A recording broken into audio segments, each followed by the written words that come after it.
నగరపాలక సంస్థ పరిధిలో అనుమతుల ప్రకారం లేకుండా జరుగుతున్న నిర్మాణాలను, అనధికార కట్టడాలను గుర్తించి తొలగించాలని కమిషనర్ సూరితేజ పట్టణ ప్రణాళిక విభాగం అధికారులను ఆదేశించారు. పారిశుద్ధ్య పనులు పర్యవేక్షణలో భాగంగా సోమవారం స్థానిక బాలాజీనగర్, మూలాపేట, వాకర్స్ రోడ్ ప్రాంతాలలో నిర్మాణాలు జరుగుతున్న భవనాలను కమిషనర్ తనిఖీ చేశారు. భవనాల నిర్మాణాలకు సంబంధించి అనుమతుల పత్రాలను కమిషనర్ పరిశీలించారు. ప్లాన్ ప్రకారం నిర్మాణం జరగాలని, నిబంధనలకు విరుద్ధంగా అదనపు నిర్మాణం జరిపితే తొలగించాలని సిబ్బందిని ఆదేశించారు.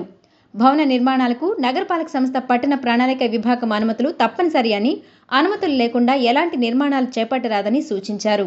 అనంతరం ప్రధాన కాలువల పూడికితీత పనులను కమిషనర్ పరిశీలించారు. కొన్ని ప్రాంతాలలో కాలువలు వ్యర్థాలతో నిండిపోయి ప్రవాహానికి అడ్డంకిగా నిలవడాన్ని గుర్తించిన కమిషనర్ వెంటనే తగిన చర్యలు తీసుకోవాలని శానిటేషన్ సిబ్బందిని ఆదేశించారు. అలాగే బట్వాడిపాళెం కూడలిలో నూతనంగా నిర్మించిన స్వచ్ఛ మరుగుదొడ్లను వెంటనే ప్రారంభించి ప్రజలకు అందుబాటులోకి తీసుకురావాలని కమిషనర్ అధికారులను ఆదేశించారు. ఈ కార్యక్రమంలో ఎస్సీ రామ్మోహన్ రావు, ఆరోగ్య శాఖ అధికారి డాక్టర్ చైతన్య, శానిటేషన్, ఇంజనీరింగ్ విభాగం అధికారులు, టౌన్ ప్లానింగ్, సచివాలయ వార్డు ప్లానింగ్ కార్యదర్శులు పాల్గొన్నారు.